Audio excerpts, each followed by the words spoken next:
This is R.J. Rushdoony, Easy Chair number 15, March 30, 1982. I have a number of subjects I want to touch on today, but before we get started on those, I want to pass on to you a bit of humor that delighted me no end, and I've been missing no opportunity to pass this story on to people. It's about two retired big league ball players who enjoyed nothing more than watching baseball. Every afternoon they could go to the ballpark, they were there. If they were not there, they were watching a game on television. Next to their interest in baseball, these two retired ball players like to discuss life after death. What really happened to a person when he died? And so they promised each other whoever died first was going to try to make contact with the other and tell him what life on the other side was really like. Well, it so happened one of them, about 50 or so, died in an accident. After the funeral, his friend returned home, and that evening he found the ghost of his friend in his bedroom. And he said, "Joe, you made it. You made it. Tell me, what is it really like on the other side?" And his friend said, "Well, I have good news for you and bad news. First, the good news. This is a ball player's paradise. Every day of the year, all the old-time great big league ball players have a ball game going. And it's sensational. You never saw baseball like this." And the friend said, "That's great, but with that, what kind of bad news could there be?" His friend said, "Well, next Wednesday, you're scheduled to pitch." Now to go on to something else. Poland is very much in the news these days, and with good reason. The Polish crisis is a very serious one. Polish productivity had fallen off dramatically. The economic situation in the country was declining drastically, and the military took over. But this is not increasing productivity. It does not solve the basic economic problem. Last year, May 1981, in the Freeman magazine, which can be subscribed to on a donation basis from the Foundation for Economic Education, Irvington, New York, 10533.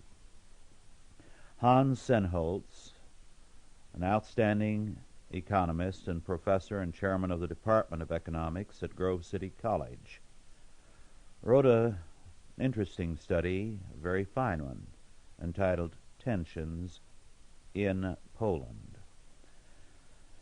I'd like to read one paragraph from the concluding page because I think it is most relevant to our problem today.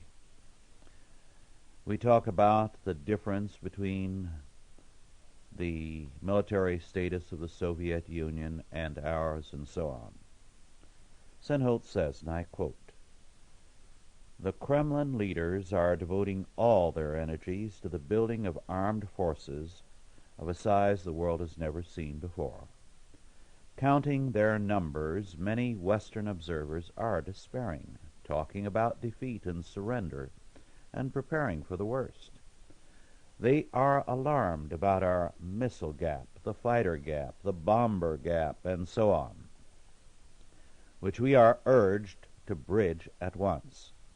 All their facts and figures may be true, but they are completely ignoring the moral coefficient that is most important in the determination of who is superior.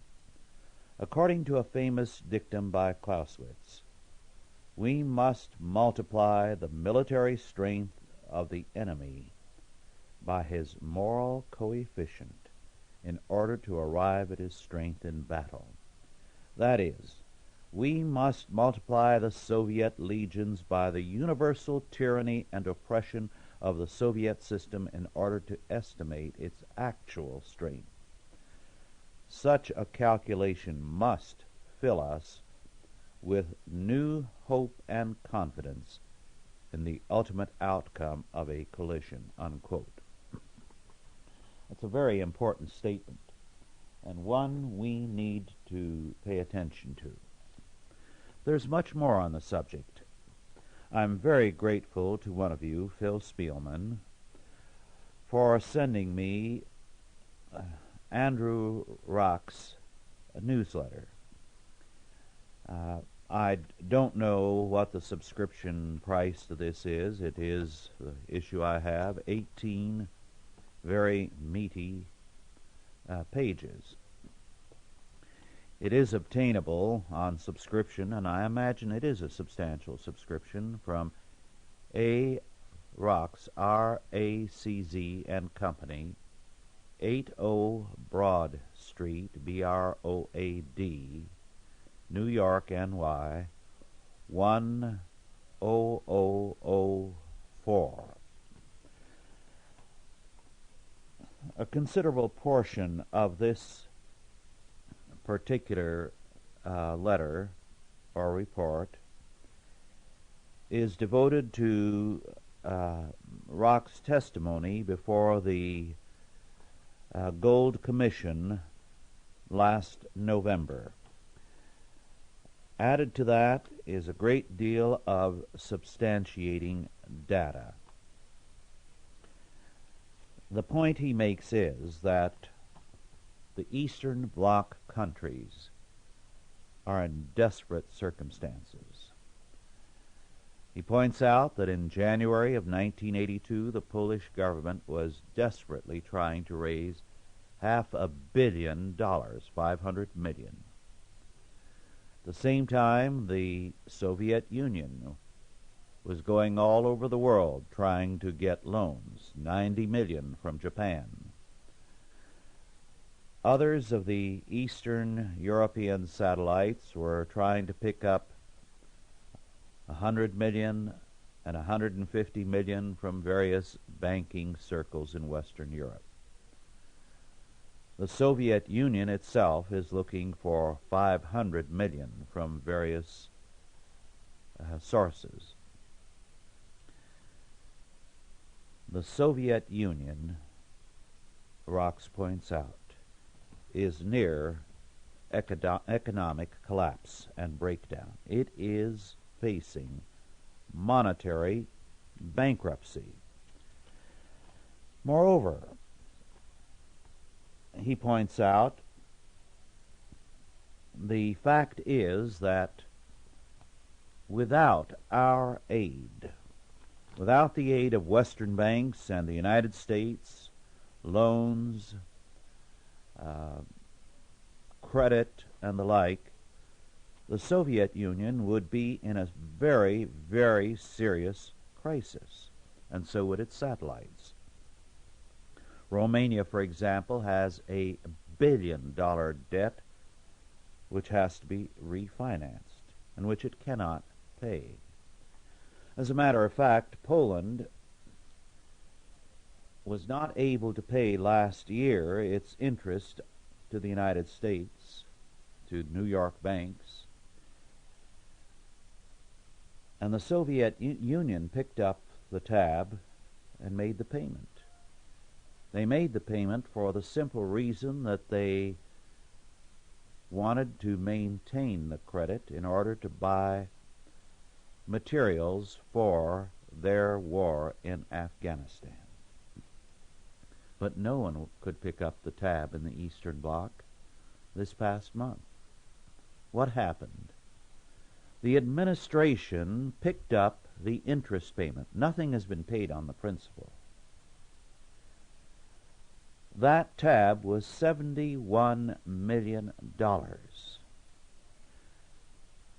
The banks throughout Europe and in this country which made the loans were very foolish. the civil governments throughout the Western world and abroad in the Far East that have made loans have been very foolish.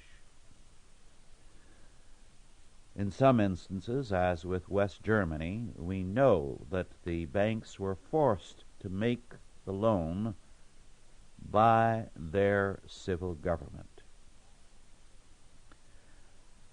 Now, instead of saying to the New York banks, you made that loan, you pay the consequences, the administration earlier this month picked up the tab, $71 million in interest, which means that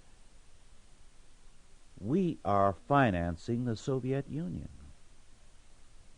We are financing Poland and all the Eastern Bloc. So you and I are paying the interest to the New York banks for their stupidity and for helping finance Marxism's war against us. Now, what are these loans doing? These loans are financing the war in Afghanistan. They are financing, as Rox points out very, very clearly, the massive arms buildup of the Soviet Union. They are financing what goes on in Latin America, including San Salvador. Where else could the Soviet Union get the money? It is financing what has gone on for some time now in Africa. And Rox is very plain spoken. He calls attention to the fact that instead of armament on our part, it would be much cheaper for the taxpayer to say, look, we can't afford a huge defense budget. Let's end the need for it by ending the loans to the Soviet Union, ending the credit. That will knock the props out from the Soviet arms buildup.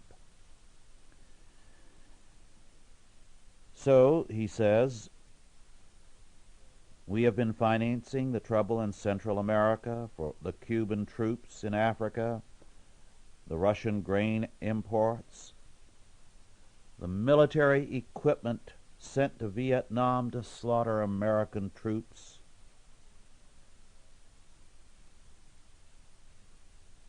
and we have hurt our economy badly in so doing. So, Rox said in his testimony, what we need to do is to say, let the federal government take over these loans. It's cheaper to do so.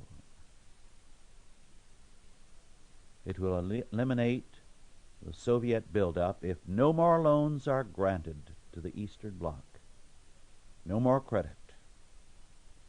Then we will not need our own massive arms buildup. But, he says, unfortunately, the budget presented on February 8, 1982 by President Reagan and his advisors calls for a military outlay for the next 5 years representing a staggering $1 trillion, $600 billion.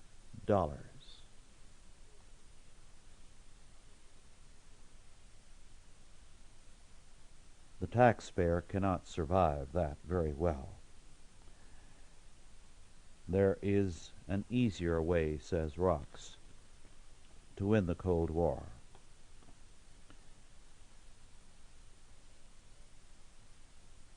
He calls attention to the fact that Karl Marx said the Western world and the capitalist system would collapse without wars. But he says the fact is,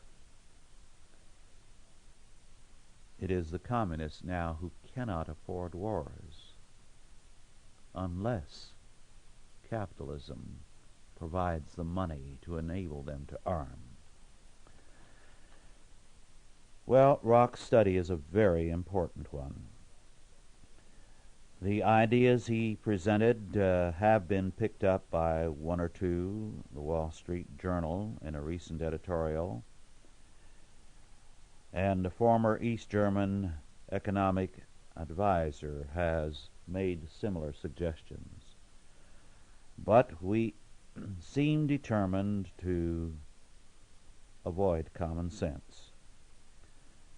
Rock's letter was number 127, dated February 11, 1982.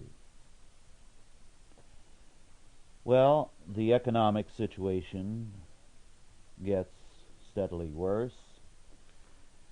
The letters I get from abroad indicate it is much worse in some countries than here. I was interested in a news item from Netherlands that Dutch youth drafted into the armed forces are demanding to stay in uniform 10 months longer than they have to because there are few jobs for them in civilian life. So youth opposed to the draft at one time now wants to stay when their term is up, because at least they're getting some kind of pay, housing, and food in the armed service. The National Service draftees in the Netherlands get about $290 a month, which is 20% more than they would get in unemployment benefits. On top of that, they have food and clothing provided. I'd like to touch very briefly on something else. One of you, Nadine Weber, asked about the remarkable productivity of Japan. What is the reason behind it? Well, that's an excellent question, and I wish I could give a better answer. I can just outline the area where the answer, when it is thoroughly studied and researched, I'm sure is going to be found. First of all, in the early post-Reformation era, Catholic missionaries reached Japan. They made remarkable progress. A large number of converts were won. Subsequently, the Japanese civil government moved against them in an unrelenting persecution, and the church went underground. When Christianity, a few centuries later, returned to Japan, some of these emerged and joined various groups established by the Catholic and Protestant missionaries. One group is still refusing to join any, and although its faith is a rather garbled and inadequate one, it still maintains what it believes is the old faith, or its surviving version of it. But more important, when Christianity went underground, it emerged in a new character. It did blend with many of the Buddhist forms around it. It took many protective colorations, but it created a radically different character in Japan. In particular, there are some who believe that this underground Christianity and its byproducts led to the samurai warrior tradition. Thus, a very definite character in 101 ways, and I've just barely hinted at it, became a part of Japan as a result of this underground Christianity, or the effects of this underground Christianity. Then there's another factor, a very important one. When Japan was opened up to foreigners in the middle of the last century, a very interesting thing happened. For a long time, Japan had sealed itself off from the Western world, except for a very limited contact with Dutch traders. Japan wanted no part of foreigners. However, once Japan opened the doors, the remarkable fact was this: the Japanese recognized the superiority of Western technology. They were most eager to adopt it and to make it their own. Now, the 19th century was a great era of colonial expansion all over the world. And one part of the world after another, there was resentment against this colonial expansion. Ironically, very often, not always, but very often, this resentment came from those who had been most influenced by it. Thus, in Africa, it was precisely those who were educated by the colonial powers and brought up in the Western tradition who became most hostile to colonialism.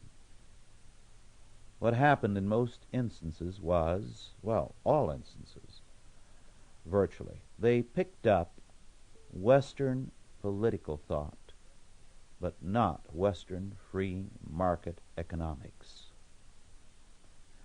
This is why British and French trained colonial peoples who'd gone to Oxford or the Sorbonne and other universities, having no economics, went back and with the liberation of Africa created monster socialist states.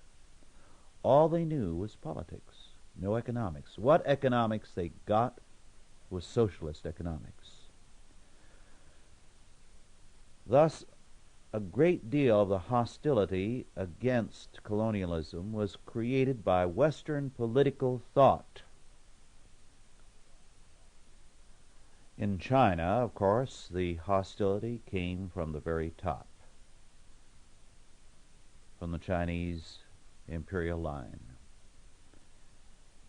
Their unwillingness to believe that the West had anything that they could adopt and which they could use led to one disaster after another on the part of China. In some instances, too, as in the Opium War, very brutal treatment by Great Britain. But Japan never took that course. Japan recognized the value of Western technology. It always had a substantial element that recognized that this is the way to go. As a result, Japan made every effort from the earliest years to observe and to imitate the West in its economic development, in its technology. Now, because of a number of political developments, for a time political power predominated over the economic, and it led to World War II. But after World War II, a great deal of the new thinking that emerged was again free market oriented. Much of this was the result of the work of one missionary, the Reverend Robert Sutton, S-U-T-T-O-N. Robert Sutton went into Japan shortly after the war, Most of his problems there, by the way, were with American missionaries who resented the work he was doing and his success. Sutton himself went there from the United States. And Sutton soon began to exercise a tremendous influence for the free market from a Christian perspective. As a result, these ideas were fused with the Japanese tradition, with Japanese feudal loyalties, with the family concepts, to give Japanese industry a particular vitality, a very remarkable one. Well, I did not intend to take as long a time with that, and I can see that there are some things I had planned to talk about today that I simply won't get to. But what I shall do, since we are on the subject of the free market, is to pass on a few things from an essay in a book published in 1979 by the Heritage Foundation, and the title is Capitalism, Sources of Hostility. It is edited by Ernest Vandenhaeg, H-A-A-G. $9.95 from Epoch, EPOC Books, New Rochelle, New York. The book from start to finish is excellent. I'd like to touch on just a few things from Vandenhaeg's essay as well as his introduction. He calls attention, and this is a little by the way from what I intend mainly to deal with, to the fact that Immanuel Kant, the great philosopher who was the founder of so much in the modern age, the source of it, out of him came Hegel and then Marx, Dewey, and so on. The insane, Kant held, should be tutored by philosophers. The problem, the root cause of insanity, he said, is faulty reasoning. And therefore, experts in correct reasoning are most apt to be able to help them. Now, of course, we have not gone too far astray from Kant's thinking. We've added faulty emotional problems to faulty reasoning. But basically, we are unwilling to consider the fact that reality is God created. As man departs from reality, he departs from God. And as he departs from God, he departs from reality. And therefore, at the root of mental problems is a religious problem. And the result is that it has to be dealt with essentially from a religious perspective. It has been demonstrated that those who have had psychiatric counseling are worse off than those who have not. Well, now to turn to Vandenhaeg's opening essay, and some of the other writers are outstanding scholars in this area. The attack on the free market has behind it a number of things, and one of the essentials is that the intellectuals insist on viewing the world in terms of their own presuppositions. They have no sense of reality. Now, as a result, they are hostile to the free market system because it puts the world outside of their jurisdiction. It is not something for intellectuals to adjudicate, to control, to plan for. Rather, it is something that works. It works in terms, as Adam Smith said and others, the invisible hand. There is an order behind the world, in other words, a God-given order. But the modern intellectual, having abandoned God, sees no order in the universe except a self-created, self-imposed order. Van den Haag, thus, without going into these theological premises, nonetheless gets to a basic consequence of it. He says, and I quote, "The alternative to the market is bureaucracy, whatever label is affixed to it." This is, of course, exactly our problem today. We have a growing bureaucracy because we have abandoned the free market, and we have abandoned the free market because we do not believe in a God-given order in the universe. Unless man, through the bureaucracy, creates an order, there can be no order. Hence, increasingly, we create federal and state agencies to provide that order. There's a great deal more very important in Van den Haag's analysis. One of the points he makes is that the war against poverty, as it has been formulated by these intellectuals, can never be won. The reason for it is they have come to identify poverty with inequality, not misery and economic want. Now, the free market can take care of poverty. Inequality can never be overcome because there will always be those who are going to be more successful in the marketplace than others. As a result, the current definition of inequality renders the problem insoluble.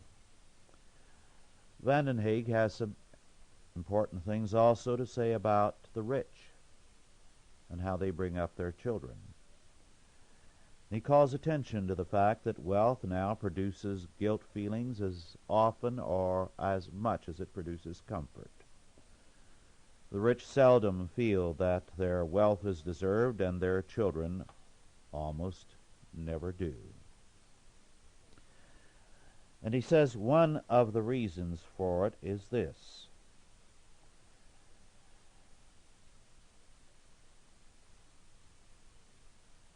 until this century, children of the upper classes were reared to be heirs. They were reared to preserve and secure the status and fortune of the family.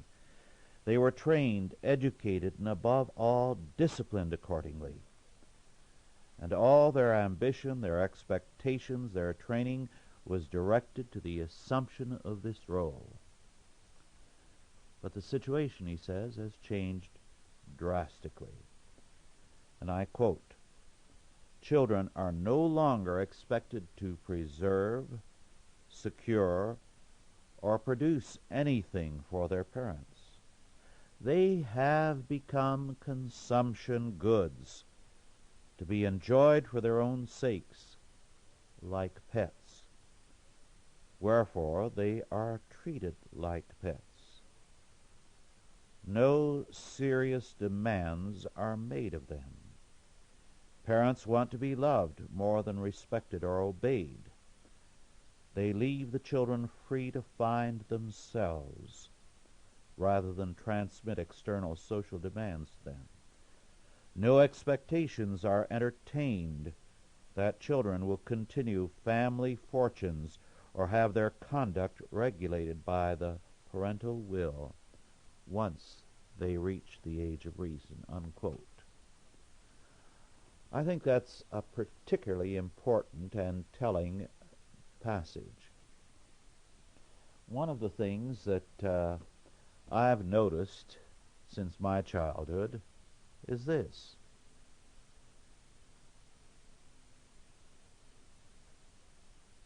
I was scarcely old enough for school. And one of the common things that I would hear was, "What do you want to be when you grow up?" Now, this was not said humorously. It was not said in expectation of some kind of silly answer or a cute answer. It was said with a statement, "You have a long time to think about it,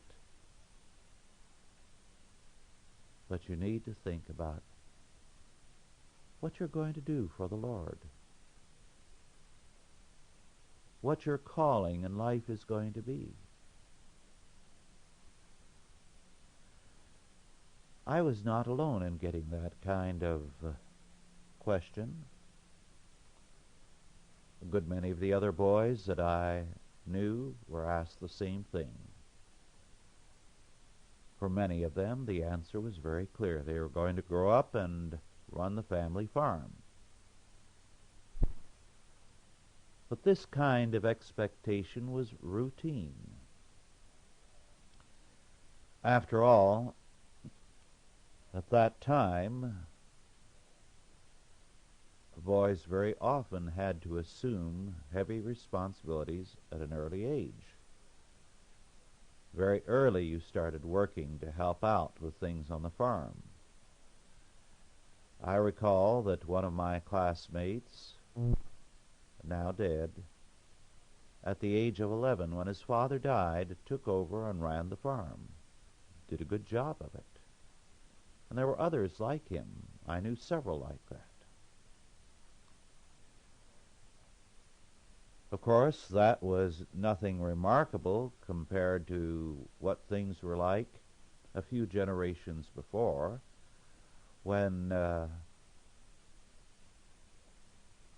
young men were often captains of merchant vessels going around the Horn at the age of 18. I've often cited the fact of Admiral Farragut. Admiral Farragut, at the age of 59, was a 50-year veteran of the U.S. Navy. And he had entered the Navy earlier as a cabin boy.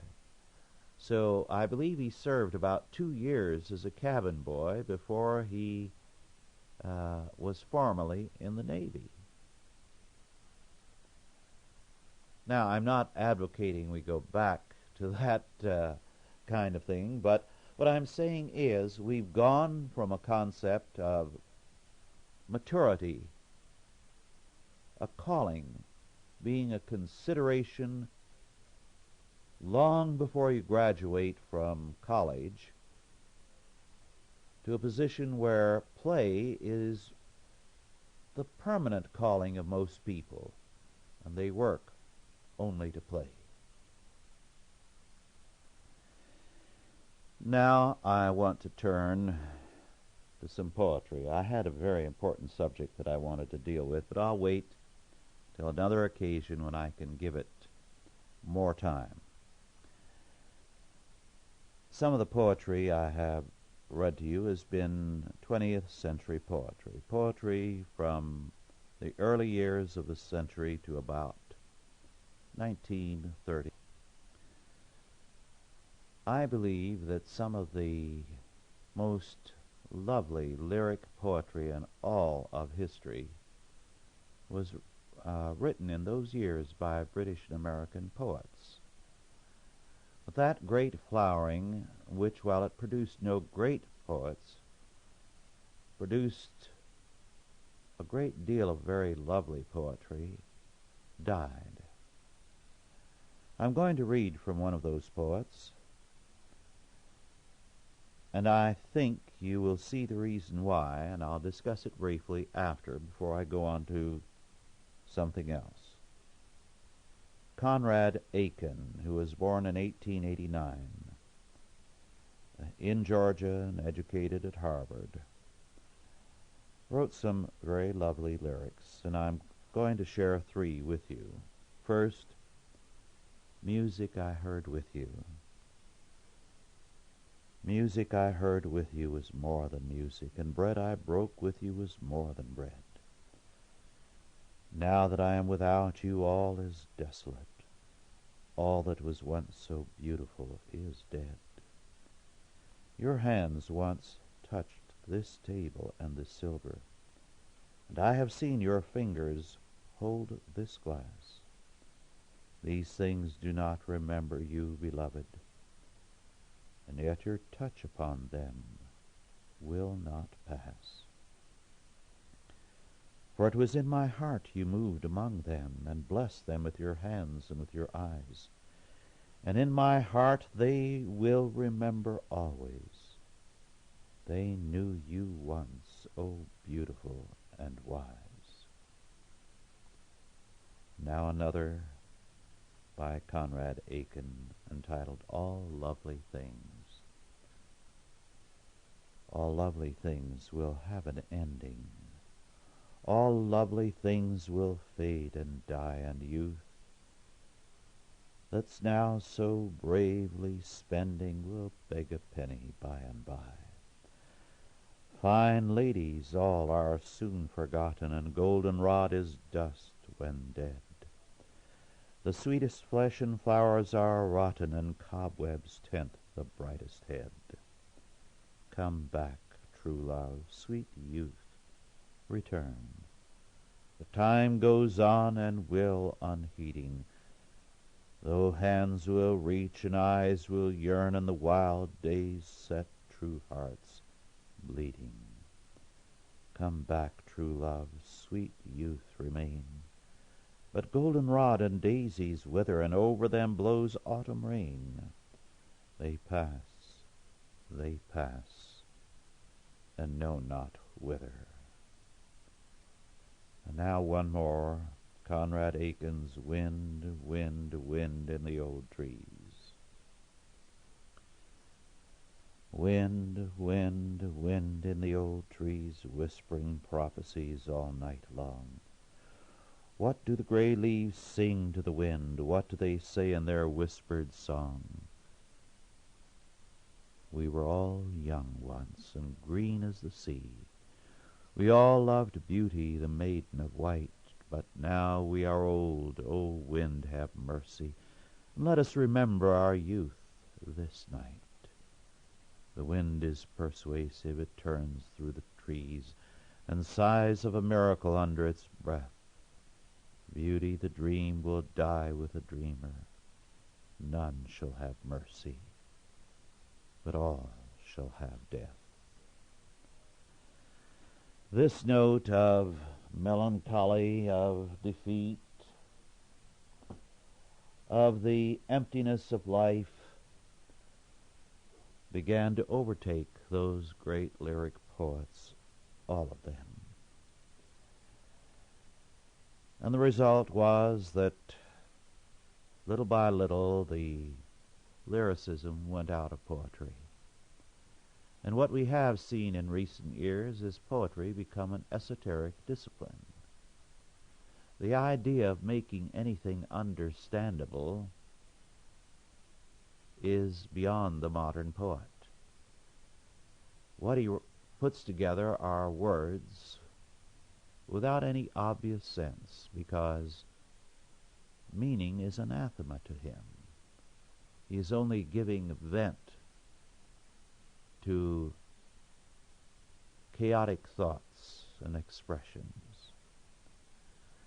This has gone hand in hand with a moral and religious apostasy. The poets had nothing but death, and therefore what could they celebrate? Moreover, their moral decline was such that they followed one byway after another. One could almost speak of the homosexual culture that developed, because they soon abandoned normality for perversions in many, many instances.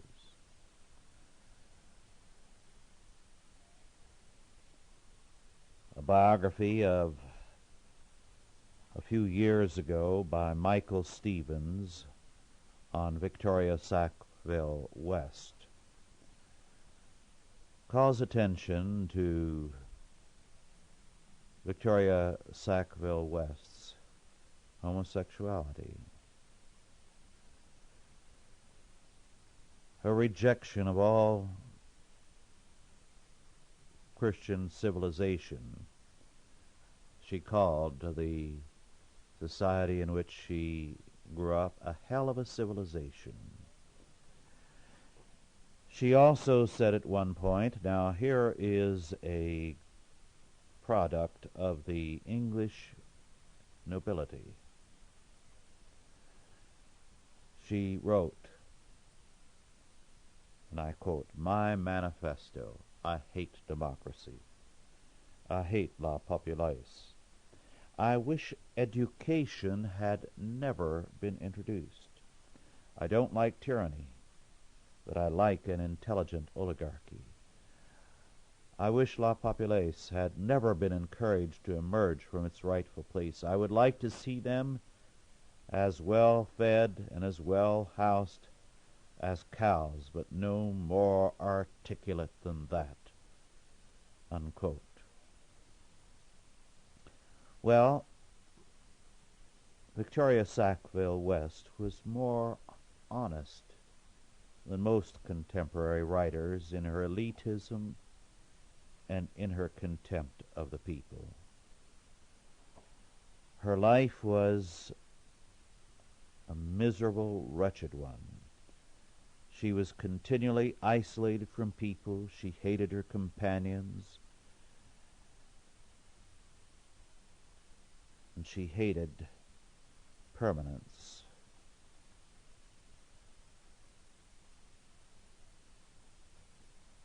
It's no wonder that modern literature is what it is. But now to something much happier. I don't think we appreciate very often the culture of Latin America. For one thing, because it's different from us, and because there is a great deal of political instability in that part of the world, we tend to look at it as inferior. Some years ago, Dudley Fitts, F-I-T-T-S, edited an anthology of contemporary Latin American poetry. This came out early in the 1940s. I'd like to read to you some of the exuberant poetry from that volume. Of course, all of this is in translation, so it doesn't have the flavor of the original, I'm sure, but there is a vitality that comes through all the same.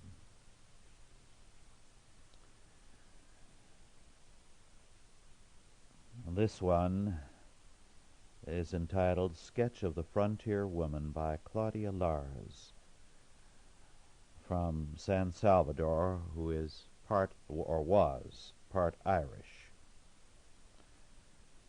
Standing erect in the mire, unlike the flower's stalk and the butterfly's eagerness, without roots or fluttering, more upright, more sure, and more free.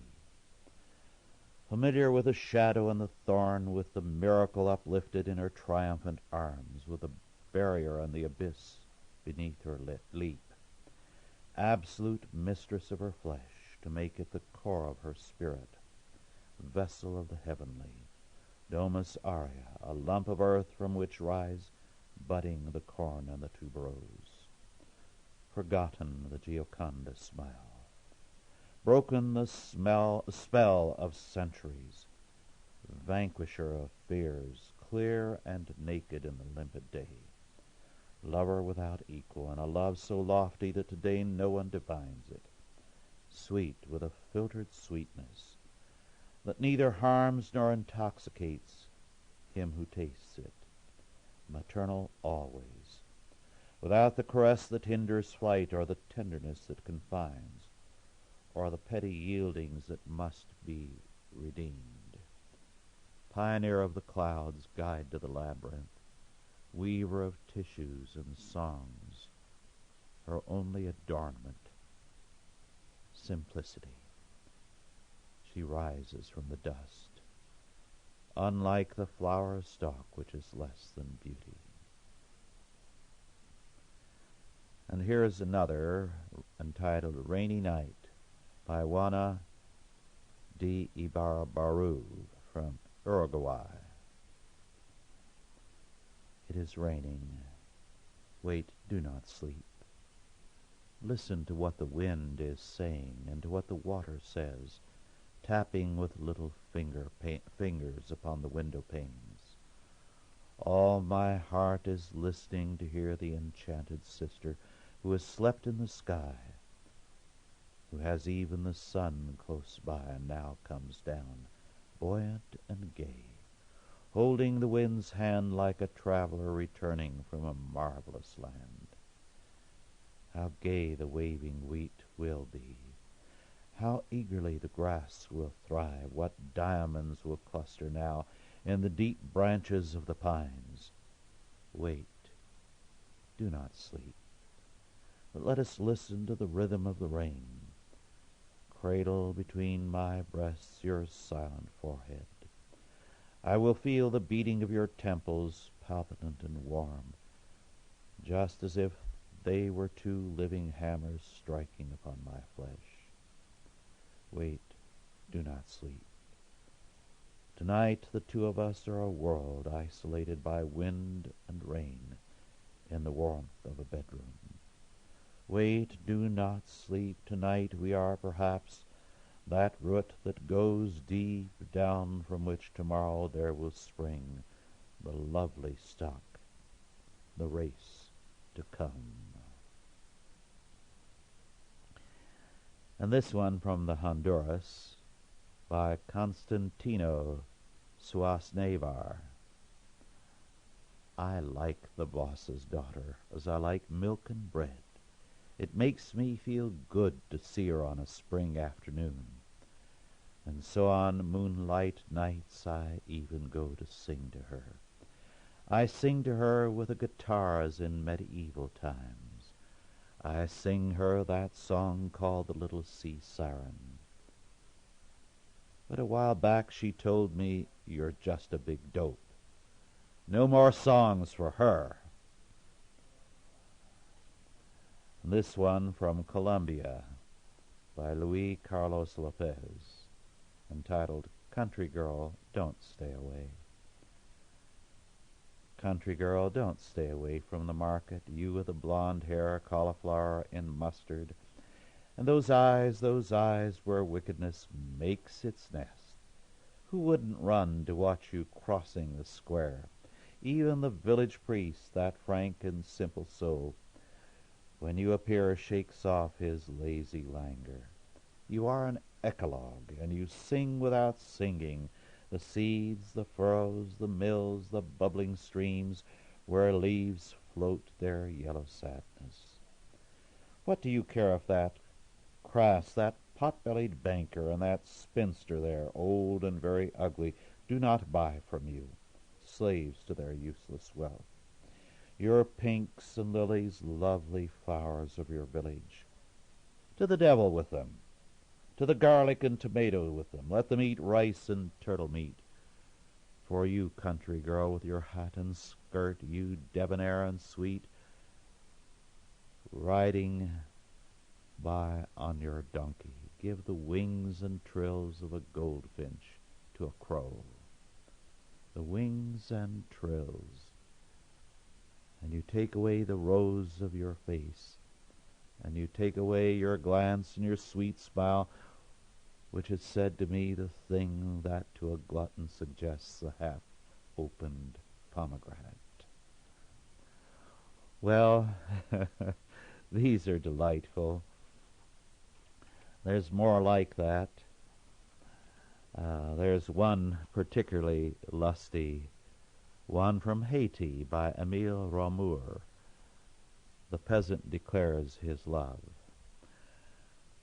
High yellow of my heart with breasts like tangerines, you taste better to me than eggplant stuffed with crab.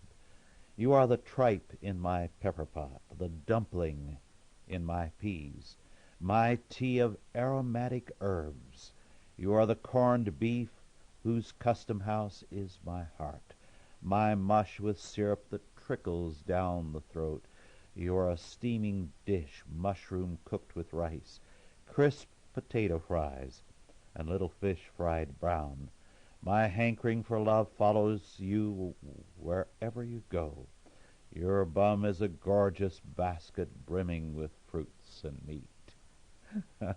A real delight. Well, our time is just about up.